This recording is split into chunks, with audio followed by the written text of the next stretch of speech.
Sweet. Hi, everybody. Are we live? Are we live? Sweet. We are live. What's up, everybody? Oh, my goodness. I know. How's it going? I did this last week where I was like, hey, we're live. It Yeah. feels good to have all the bugs kind of worked out this week. And we've got my buddy, my bro, my songwriting pal, Will Hutchinson in the house. Nice to be here. Yeah, from Lincoln, Nebraska. He's a writer, songwriter, and he's also going to be on this year's Folk Roots Festival come June 15th. Very excited. So, yeah, cool, Thank man. you so much for having me. Yeah, today. yeah, it was a treat. You released some great stuff. It was awesome to get to work with Sower Records on that. Yeah. The Wildflower People album 2017 is when it came out. Already been a couple years. It's I know, isn't that wild? funny how Flies fast by. time goes by. And when was it that you released Cloud Mountain? Clouder Mountain was released, funny enough, in January, so it feels like 2 years ago, but it was literally like just last year. Like, you know, it was in 2018, but it was at the very beginning. So I can't believe it. And you said you just finished recording like another LP. Did you guys? How many days were you in the studio then? So just one, but we got 10 songs done, and then we're gonna go. Oh my gosh! Yeah, it was a lot. It was a lot. My band hates me right now. That's kind of legendary. If you see anybody 10 tracks in one day. Yeah, it was a lot. James Fleege recorded us out at Silver Street, and it was wonderful to work with him. Yeah. And that space is just gorgeous. That's cool. It's so nice that we have something like a studio that's that nice, like so close to Lincoln. And we have other great ones in Lincoln too. Yeah. There's some beautiful studios in Lincoln too. I mean, I've only had the luxury to work at Fuse and do a couple other, just see a couple other spaces. But there's some.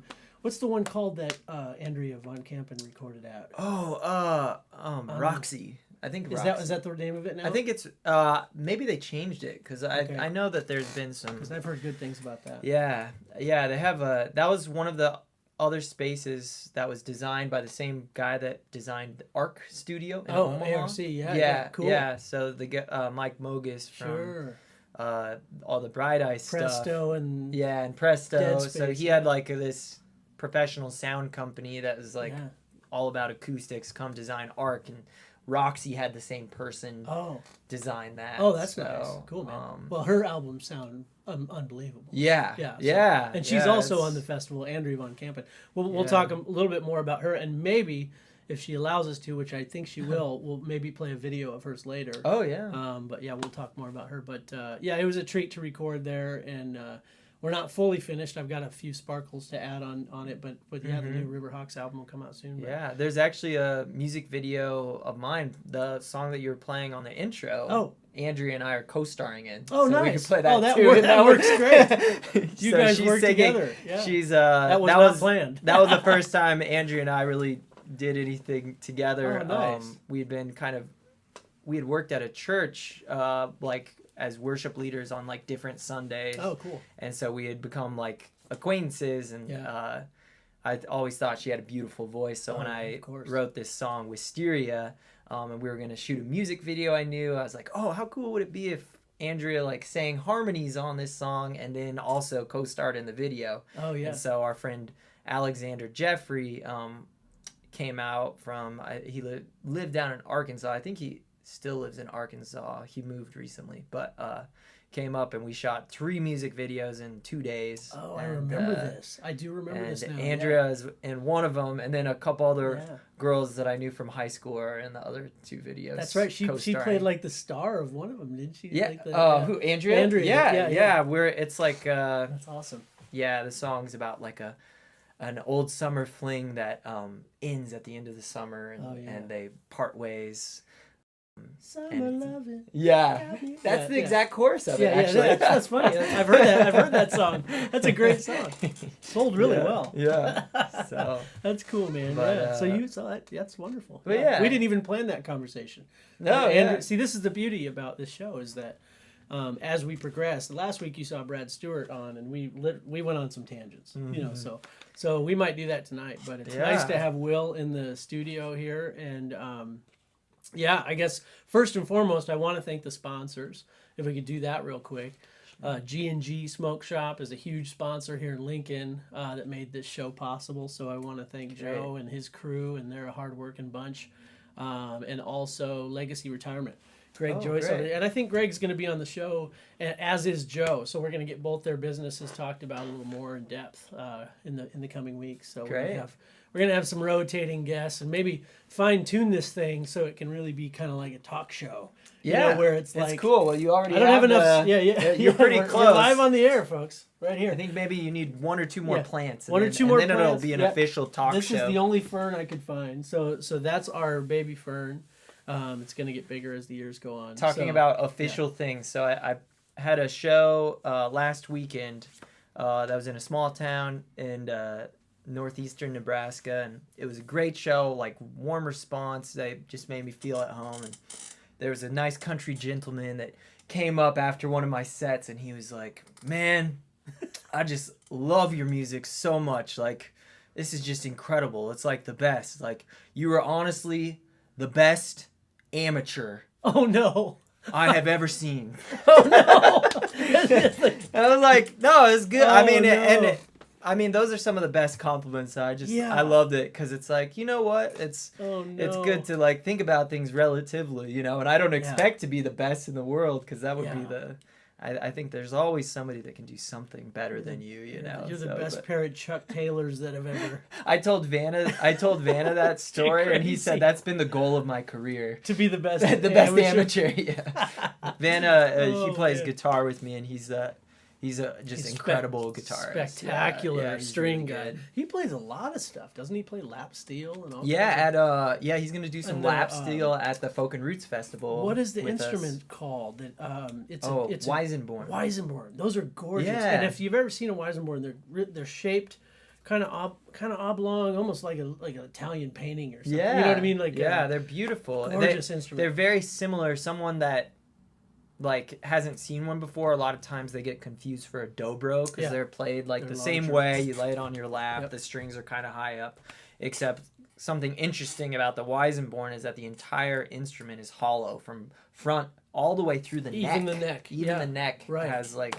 a hollow chamber in it. And they were originally, I think, like designed, and even though they have like I don't know the complete history, but they have a German name to it, but they were like known as an instrument in Hawaii, so you hear them on like a lot of Hawaiian recordings, like back in the day. Yeah, a lot of slide guitar on Hawaiian. Lap steel and stuff. It's like the acoustic lap steel. Ooh, that's kind of cool, man. So he and Joe Salvati from Jack Hotel plays one too on a few numbers. It's very seldom he brings it out. It's like when they play those few songs, he'll bring it out. But it's awesome. Yeah. They actually, Joe and Vanna have gone together a couple times to shoot the stuff over over Weizenborns. Nice. And, Joe's incredible. Yeah, for sure. I just played a gig today with Mr. Mike McCracken, who's also and he just got a new. I believe it's new. It looks new. How about that name, Mike McCracken? Mike McCracken. It's like. That sounds like if I wrote a novel, that would be like that would be the protagonist of like Mikey McCracken. Mm-hmm. Yeah, we played a show for some older folks at the South Lake Rehab Center, and I realized today that we've been doing that gig for almost 4 years.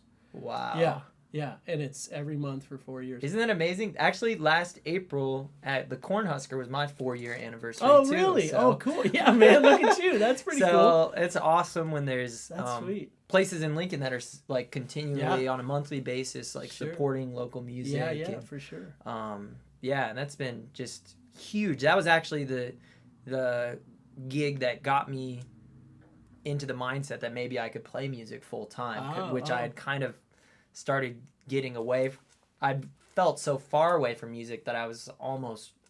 I wasn't gonna give up, but it was just starting to feel unattainable, and then I got it on a professional level. On a professional level, I would always be a songwriter, but like, I just didn't know I could do it professionally. And they say like the first sale is always like the most important. And I'd been playing original music, exclusively like for years and years, and then this guy, the booker there, he just he found me on Bandcamp. Oh, really? Yeah, he found me on Bandcamp, and he sent me an email, and he's like, "Hey, I listened to your stuff on Bandcamp. I'm working with the Cornhusker Hotel. Oh, man. Like, could you do like a 3-hour cover gig, and for this amount of money?" And and I was like, "No."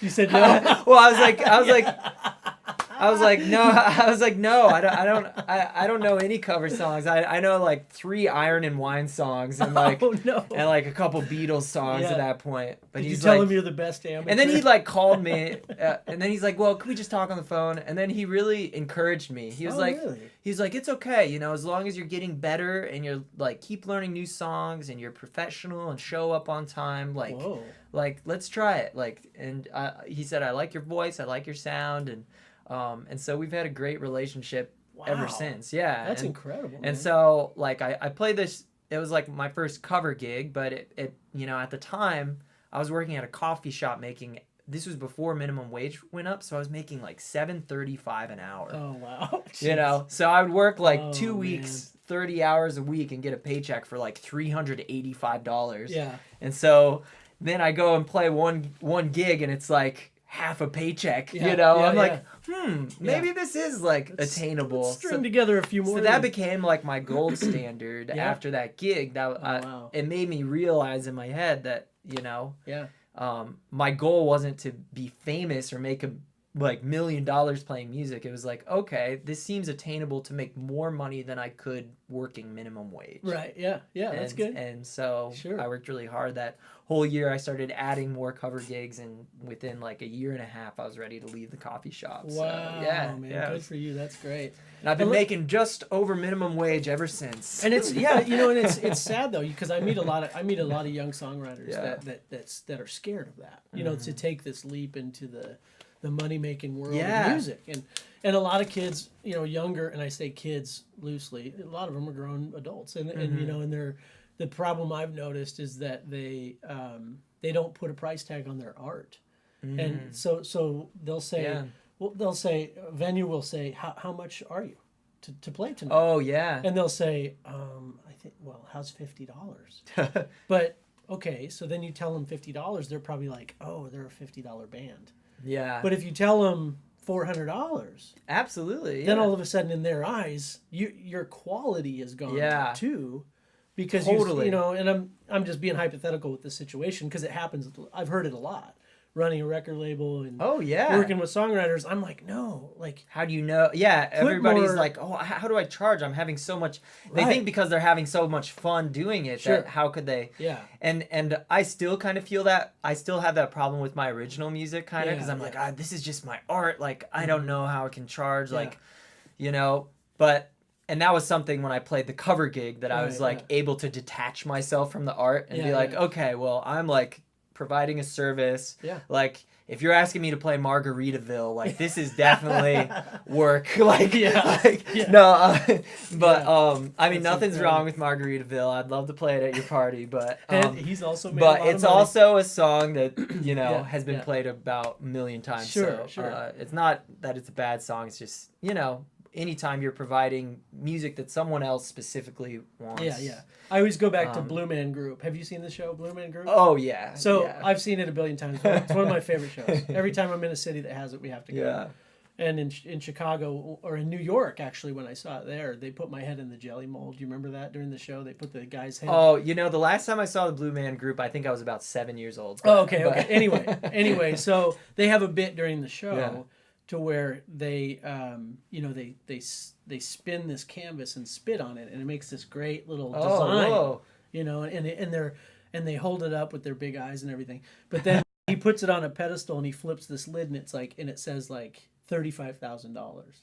You know, and their joke is that that's what he thinks that it's worth. Yeah. Because, you know, and it's like, that's very funny and ironic because New York is very much like that. Yeah. You know, like it's so interesting. I was reading about like the painter Rothko and kind of how he came up, and it's all about like perception and with a lot of like fine art, it's about kind of the conversation that surrounds the art. Sure. You know, kind of the status that goes along with it. So if you can create the perception of like scarcity.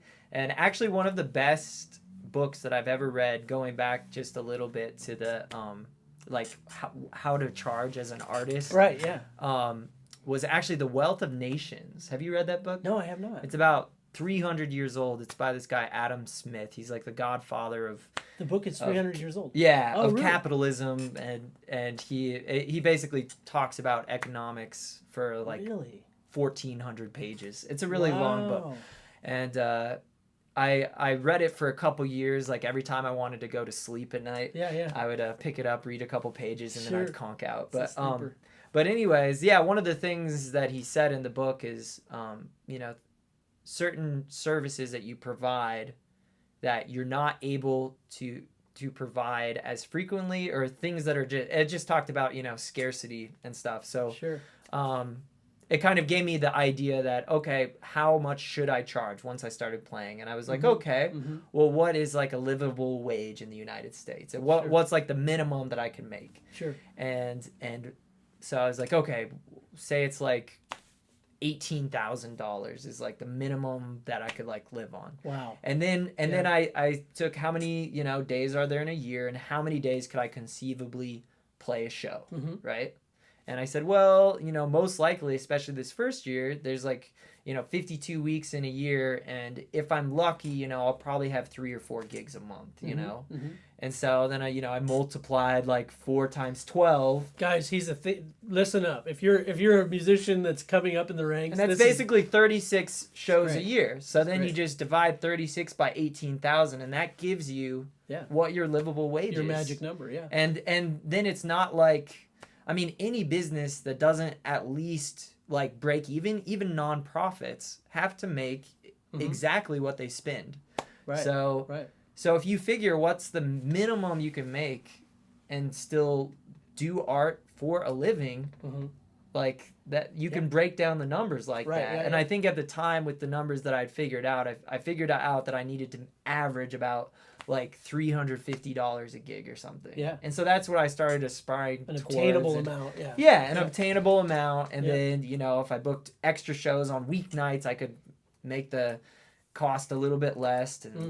But anyways, that's how I got started feeling confident in charging what I did, because anybody that wants to do something as a professional full time, right? Not part time, like I think that person deserves to, make what they need to, and if they're not good enough, then the business will fail. But, right, yeah, but what you just described at least good enough to. What you just described is great, because it's a smart thing to think about musicians as business owners, and I've constantly preached this to all the people I work with too. It's like this is now your business. So you have to treat it as such. What you just described is a business plan, right? You know? You have to say to yourself, how many weeks are in a year? What's the number I got to make? I did that when I started my business, and I continue to do that with my other businesses. Exactly. You have to say, how much money you need to make. And that, it's a smart thing. And it makes you also, like, when you're thinking about it, it made me not think about things in like. It made me think of things more in events, Yeah. So I'd get like a lot of requests, like, oh, how much to play like for 5 minutes, And it's like, oh, okay. And there's so many things you have to factor into every gig, like travel time and like preparation time and just reserving the whole day on your calendar. Yeah. So like, you just learn all these things along the way, like, setting minimums and how to make contracts and all that stuff. Yeah. But this is why I love having you on the show. This is great, because I didn't know that we would talk about this, but this is great. This is stuff that you and I have talked about a little bit before. Yeah. We went to Folk Alliance in Kansas City and got to know each other a lot through that. We spent a lot of time together, and that was really nice to kind of figure out a game plan on how to treat your career. And there was a lot of great. If you don't know what Folk Alliance is and you're a young folk musician, you should definitely know what Folk Alliance is. And I believe it's in New Orleans next year. Yeah. Which is great. And I think it's going to bounce around. And then the year after, I think they're back in Kansas City. I think so. I think they're back for like 2 years after that, and then they'll go out again. But that was what an incredible experience. And eye-opening for just, I felt like I learned so much. When I used to play handball, I was like, it's like racquetball, but you use your hands. And when I was in high school, I was really into it. Like, I would go like 7 days a week to the YMCA, and like right after school, and I just practiced for like 2 hours a day. I didn't know that about you. Wow. And they would, and so I'd go to all these tournaments all over the country, and like the pro players as I was growing up, one of the pieces of advice they would say is like, 1 month of practice at home is equal to like one tournament. Like wow. showing up and like and the value of like seeing others do their thing that's in your field, and like the value of like synergy and like learning from others and collaborating, which is another reason like that brings it back to Sower, because I think that's one thing that's so great about the community of Sower Records and the whole Lincoln music scene really is just you know, you constantly have those opportunities to improve through learning from each other. Right. And compilation albums like the Solar. We're talking about doing another Solar Barn record. Oh, cool. And I want I think you that was on before it. my time. It might have been. Yeah, before you were. I don't know if you. It's before we met. Before. Just so people. Not before I was born. Yeah. It's like 4 years ago. Jeez, you've grown up quick. All of this knowledge and. Mike and I are probably the same age. Yeah, you get him wet and he grows old. But yeah, it was like so just so everybody knows what that was, it was a solar barn that we built out in the middle of nowhere near York, Nebraska. And it was. Oh yes, I heard about this. Yeah, and it was affiliated. Get, like, Willie Nelson to come or somebody. It was there's a poster right there. That's funny. No, it was affiliated with Bold Nebraska, this organization. Yeah. So what happened was, it was a barn out in the middle of nowhere that we and a bunch of other great people that were fighting the Keystone XL pipeline built. And it was right on the proposed line of the pipeline. And I won't go too far into this because it's I know it's political, but it was very cool. Legendary. It was also very cool for Nebraska. I mean, there was a lot of great things that came of it, and.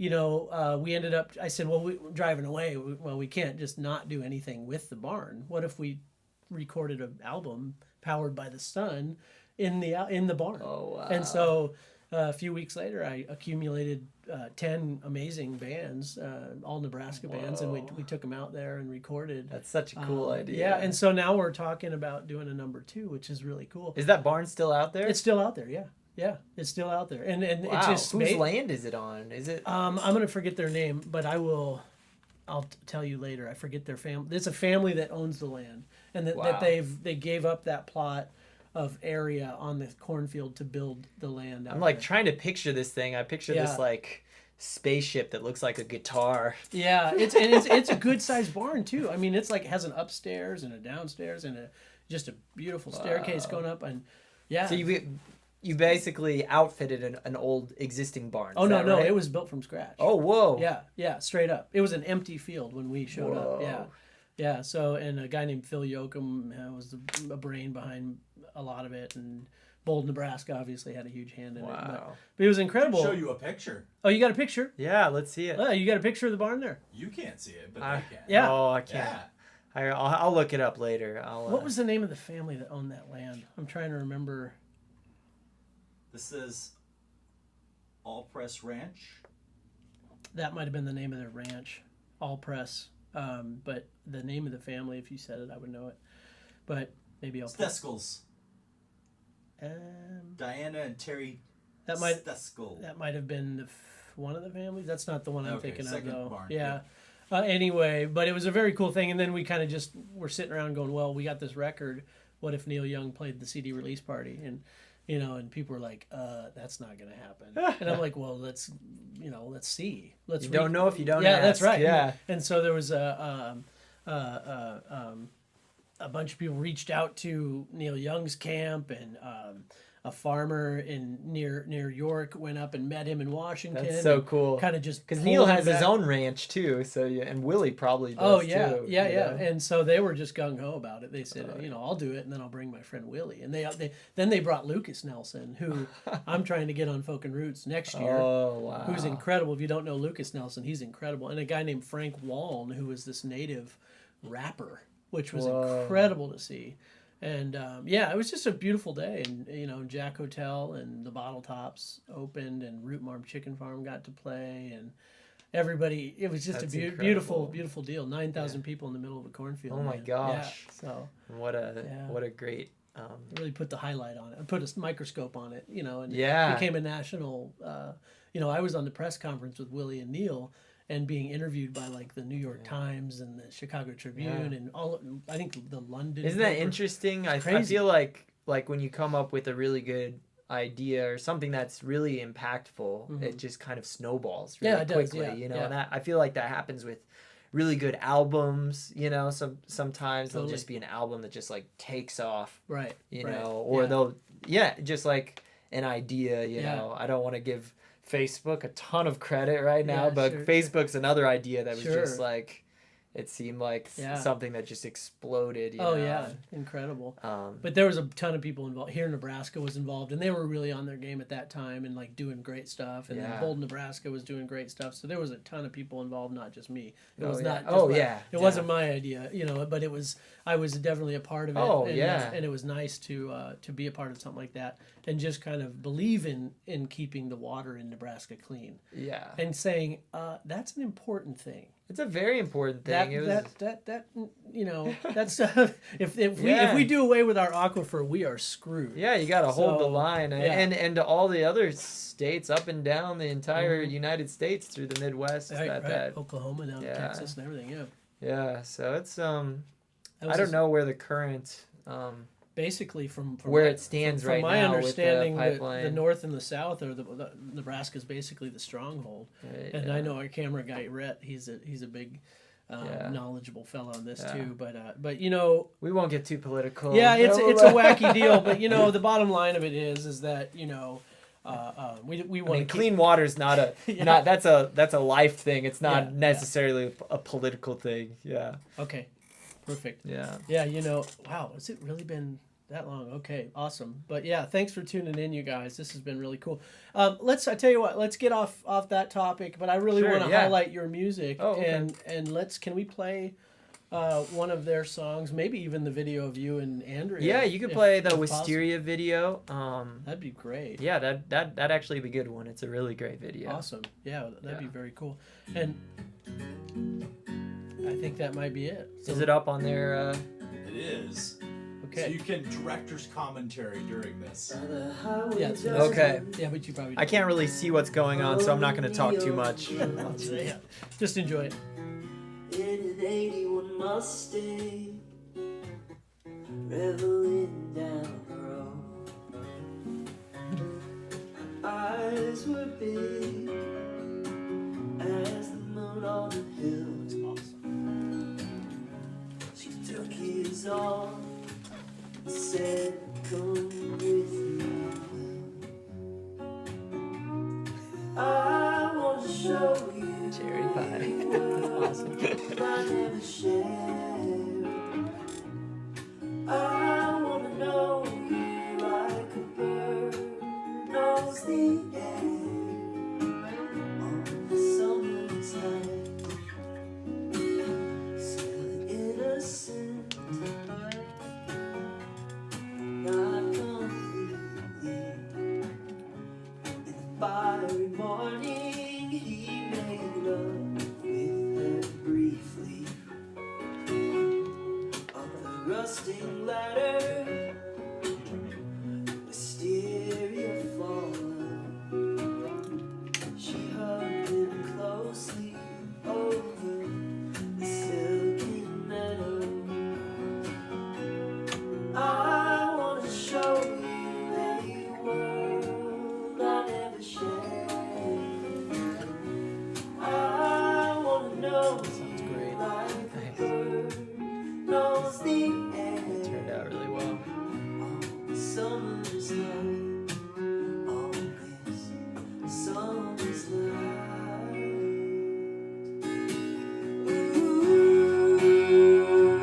Very proud of these special effects, I must say.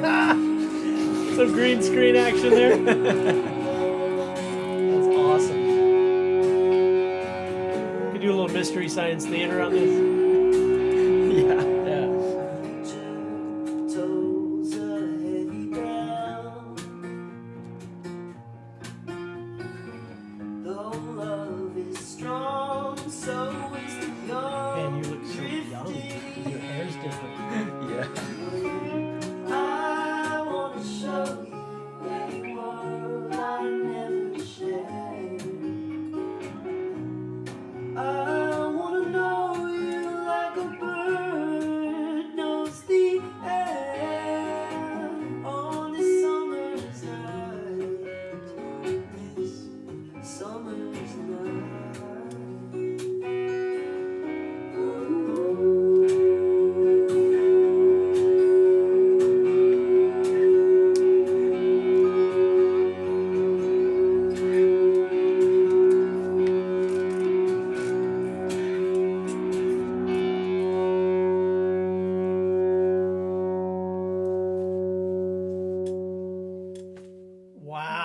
that was Cool. great. Alexander Jeffrey did an incredible Yeah, job with that. yeah. Gee. So it was really Beautiful. fun putting that together, and I kind of because he was coming up from Arkansas, we kind of like had to get everything lined up, you know, because I think he got in like the day before the shoot, so we had to do all the location scouting. And one of the great things about growing up in Lincoln is I just know all these spots, and in the videos there's a bunch of my favorite kind of locations in Lincoln that are like Cool. throughout my childhood that are showcased in different videos. And Did you say you grew up here, right? Yep. Yeah. Okay. Yeah, I grew up here. Yep. So that house at the end that we were saying goodbye in front of, that's my parents' house that I was born and raised all the way up till I left to college and stuff. And and the car that we were driving in it was actually a friend of my dad's that my dad went to high school with at Northeast back in like, I don't know, like the 60s or something. And, and that car, actually, that guy bought that car new. Or something, or no, it wouldn't have been new. That's like a 50. It's a 50 something. It looks Studebaker. It looked like a 57 or 58. Okay, yeah, and so that was really fun, and he let me drive that, and wow, and yeah, no, it was just a great experience. Awesome, man. That's beautiful. That's very cool. And yeah, it's amazing. Like, even though a couple years ago, how much like. You change. Like, I was gonna say your hair made you look so young. I look very young in that video. That's amazing. My daughter just cut her hair and she looks like she's 35 all the time. So it could go both ways. She's like, you got to get her a business suit, and just like pantsuit and a clipboard. Well, cool, man. So you're playing June 15th. Yeah. I don't have the time slots in front of me, but I think I'm actually the first band. So you get right after the guitar the fiddle competition. The guitar and fiddle competition starts at 9 a.m. Yeah. So if you got kids out there or even adults that want to participate in the guitar and fiddle competition, it is open to adults this year, which is awesome. Totally opening a whole new can of worms. Yeah. It's going to be great. And I've had some very competitive people email me about it. So it's going to be cool. I hope that we can get it all in 3 hours. So from 9 to noon is the guitar. Dietz Music is sponsoring the second year. So Dietz Music Guitar and Fiddle Competition, and cool. then you start at noon, then we start, and we're gonna have a full band. Yeah, cool. We just we originally thought it was gonna be a trio when we booked the festival, but in the last 2 months we've actually added a drummer, and it's really filled out our sound even more, and especially on a stage as big as the Pinewood Bowl, it'll be nice to have the drums, and it'll be a little more rockin' set. Yes. You know, so. I'm excited to see that. That'll be my first time seeing that. Yeah, it'll be a lot of people's first time. Is that first time? So much of my career has just been, playing as solo or sometimes duo. It's very rare that I get to hear like the music as it is on the album. Yeah. And, I mean, the musicians are good enough that they're not going to be playing exactly what's on the album. Right. They're going to be kind of. Is this the first show with the drummer? Flair. Yeah, this will be the very first show with the drummer. But we've been practicing weekly for the last couple months, and so he's all ready to go. Yeah, already. Oh, so that's exciting, man. Yeah, cool. Yeah. So I should mention too. We didn't mention last week, but this is if you know what's going on, and I hope most of you do. We did get Grammy Award winning last year. They won the Grammy for Best Bluegrass Album, the Traveling McCurries. Wow. Yeah, so they're going to play later in the night. We're so excited about that. That's Del McCurry's kids, which is like so cool. Del. I almost got Del, but they have a show the night before, I believe, in Wisconsin. Oh, okay. In Eau Claire, Wisconsin. It'd be just a little too tight. Yeah, and because he's 80, they had some concerns about him traveling that fast. Yeah. And I don't think he likes traveling on airplanes. So we went ahead and got the kids, and the kids I think may be traveling on airplanes to get here. So it's a special deal. The fact that I got them is just incredible. It's an amazing bill that you put together. Actually, the Suitcase Junket. Yeah, I saw him play. Oh yeah, we talked about him last week. I worked at a place called McCabe's when I lived in Los Angeles. Oh, sweet. And he opened for somebody at that point. This would have been back in like 2012 or 13, and he was one of the most. I worked there like the whole year, shows on like Friday, Saturday, and sometimes Sunday, and he was really hands down one of my favorite shows that I saw there, Oh, and they're really? like a legendary venue. Like I saw Jackson Brown play there. And Whoa. like this guy was just the Proclaimers Yeah. and Anais Mitchell. And Oh man, so I it's met like Leonard Cohen there, and like Jeez. Elvis Costello's whole backing band. Was this and at the stuff. time you were performing on the boardwalk in Oh LA? yeah. This is that time of my life. Yeah, So I worked so you did worked that at a a long bank time. during the day, street performed at night, Street and on the performed. weekend during the days, God, and you were then just kidding. and then I would work at the last year that I lived there. I worked at McCabe's. So, Oh wow. but yeah, the Amazing. Suitcase Junket. He's just like I don't know if he'll have more than one person with him, but at the He's time, solo. He's solo. At the time that I saw him, he was the most interesting one-man band that I've ever seen. He had like this whole setup with all these, I don't know. He was like he looks like just kind of like a traveling gypsy, and he's got this crazy mustache, and he does this thing that I'd never seen before. He throat sings, which is like it's like a Tibetan Mongolian thing. That it sounds like a whistle inside of a whistle. You like hum, and at the same time there's these like resonant pitches that and no joke, he was so good at it. It sounded like he was like playing the harmonica, Oh and my I couldn't God. figure out what he was doing at first. I was like, "Where's that sound coming from?" And I believe it's a constant breath. Yeah. It's breath in the nose, and it's like an endless. It was just I practiced it a bunch like after I saw him do it. Like I looked up all these videos and I got to the point where I could do it, but somehow like whenever I was able to do it, which I didn't have any control over it really. Like he has control over all the tonals, all the tonal notes that he's doing, but and Wow. somehow he had his overtones were louder than like the bass line hum. Oh my god. Which I don't know how that's possible because Wow. you know, so I don't know if he had his like mic EQ'd to like pick those up in a special way or Interesting. something. Wow. I hope he does But, that. I hope he does that. But yeah, Maybe we can request it. And he did all his own artwork on his CDs. He had these like stamps of these like really interesting things, and I don't know. wow. I definitely that's definitely going to be a really. He was a blind get for me. Really? I had not heard of him, Oh, and wow. I literally the agent was like, "Hey, what about him?" And then I looked him up, and for like the first 3 seconds, I was like, "Yes." Yeah. I didn't even like put a lot of time with him Yeah. because he was so unique, and I said, "Yes, this is what we need." Yeah. So I'm excited for him. It'll too, blow your mind. Yeah, definitely get there. And have you heard of the Rainbow Girls? Yeah, I've actually been listening to an album that they sing on. I forget the name. It's like there's a whole nother like collective of artists that live in the San Francisco area. Oh, really? And like, the Rainbow Girls are part of that. There's this cool. guy named Bart Budwig. Oh, okay. Have you heard of him? I have not. I don't no. know, but him and like John Craigie and Oh, John Craigie's yeah, incredible. and the Rainbow Girls, and then this guy. I feel like his first name's Sean, but maybe I almost got John Craigie this year too. Oh, Yeah. he's incredible. Yeah. My wife and I, we listened to his album on the way up to Minnesota a few weeks ago, and Nice. we were just laughing the Oh, whole yeah. way through. He's so funny. He's got Yeah. like stories. He's like basically like a stand-up comedian. Yeah. That's also really great. It's like Mhm. like Bob Dylan and Yeah. like Bob Hope. Mitch Hedberg, or his bio says Yeah. like Mitch Hedberg and Oh, is that right? and like John Prine, like, Oh, really? like mixed together. That's such But, cool yeah. No, description. he's really Nice. great. I would love to see him live, but maybe next year. Yeah, maybe next year. I think. Yeah, and Yeah. is he on Lincoln Calling? I think he might be. Is he? I might be wrong, but I double check. haven't seen the lineup. I know for that it yet. Jeremy Yeah. Buckley is a huge fan of Oh, John yeah. Craigie, so That's I great. hope he'll come around soon. Yeah, I recommend listening to his like live album. I think it's it's just the most recent live album on Spotify. It's like from 2017, I think. Cool. So, Yeah, he's an awesome dude. But the Rainbow Girls blew up on social media recently, and they have the most social media likes of any band on the bill. If really. you can believe it, they have Wow. like 100 and some. I haven't even 1,000 seen what they likes. look like, but I know that Yeah. they have beautiful voices Oh, because yeah. I've heard them sing on Yep. this other record I've been listening to Right. a bunch. So. And they just did a cover album of all cover songs, Oh, which I cool. thought was an interesting move for a band that was just about to break. But yeah. it's actually pretty phenomenal. Yeah, I mean, sometimes they that do, works. There's a lot of like huge artists that I love, like Chris Isaac. Yeah.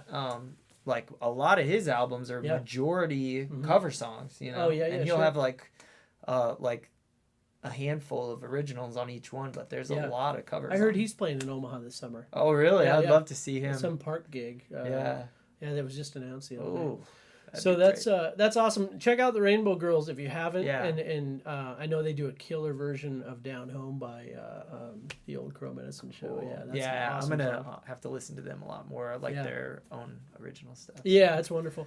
So they were another amazing get, and they're powerful women, man. I tell you. And it was my goal this year. Were you working with them or their agent? With their agent, yeah. Okay. Yeah, Cool. yeah. And so I got to know a lot about working with agents, through this process of booking, Yeah. And it was neat that I was able to book it myself, which was cool to team up with Mammoth and SMG and Pinewood really? Bowl. Oh, Yeah, great. they kind of Does Mammoth do Pinewood Bowl Yeah. typically? That's them. Yeah. Their So thing. they have wow. they have kind of a deal. They're like a mega Midwest company because it's huge. Mammoth's like They're killing it. Yeah. they do all this stuff in like Kansas City and all over. Yeah. Missouri and Kansas and apparently Yeah. now Nebraska And too. most of the shows at the Bourbon are Mammoth shows. Most of them. Oh really? Yeah. Yeah. Oh well. Yeah. So That's a smart move on the so, Bourbon's part. I yeah, know that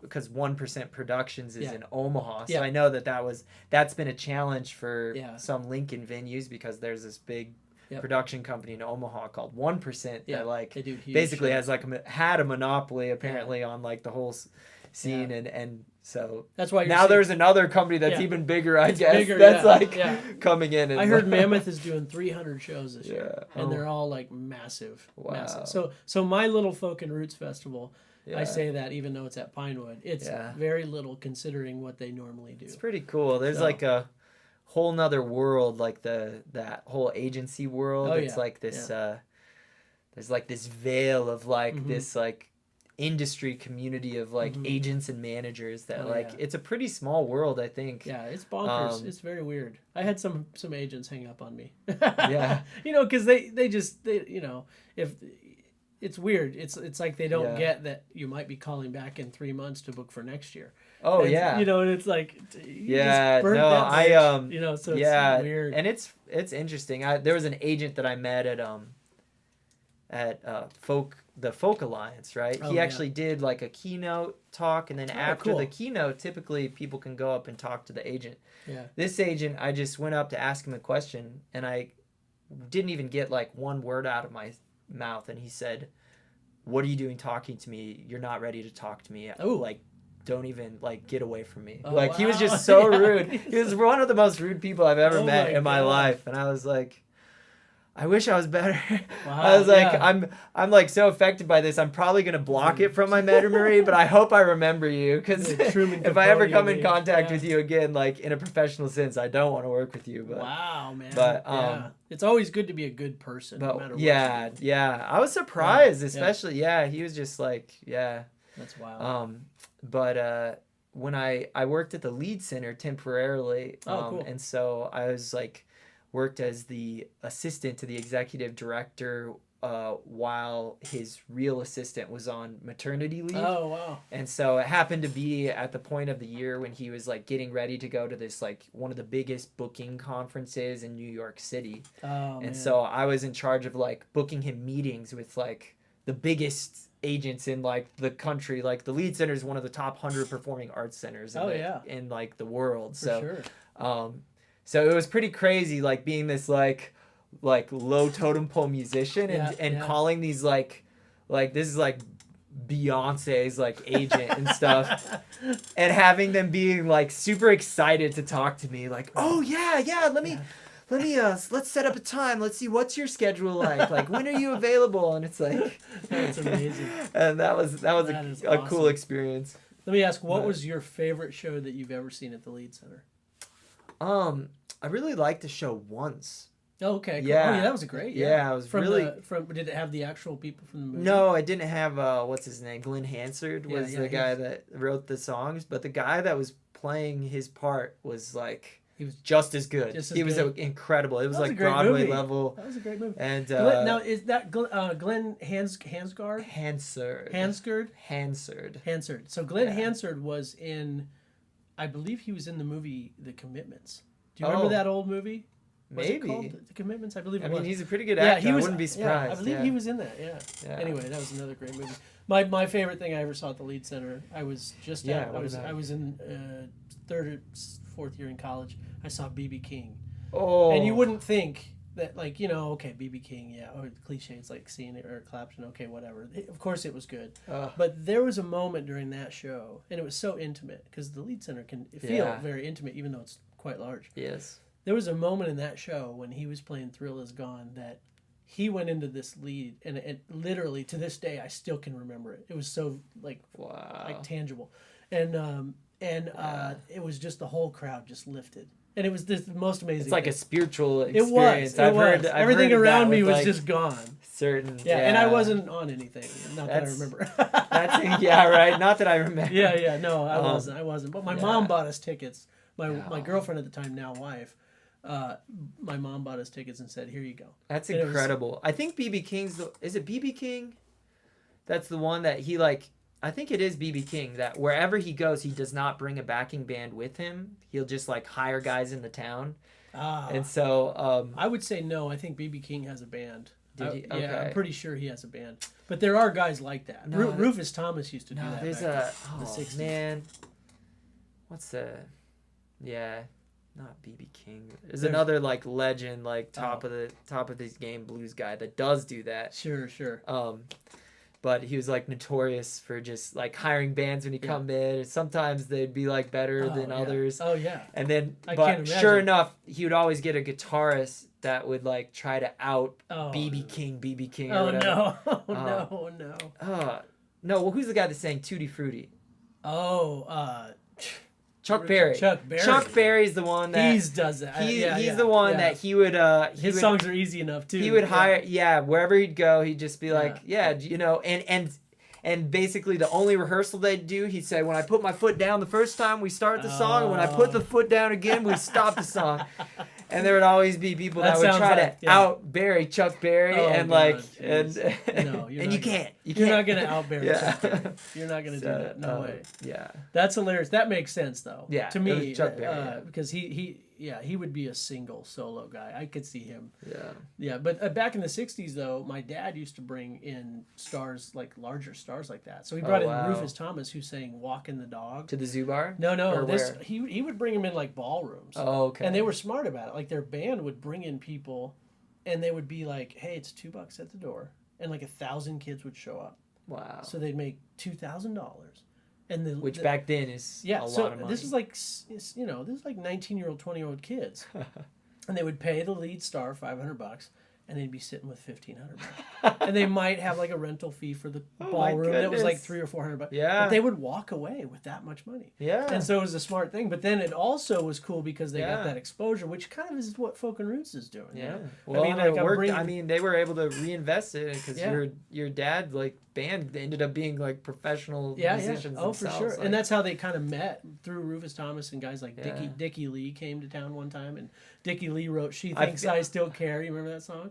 Okay. She thinks George Jones made it famous. Yeah. So Dickie wrote that, and he discovered my dad's band, so he brought him to. Do you think that would still work today?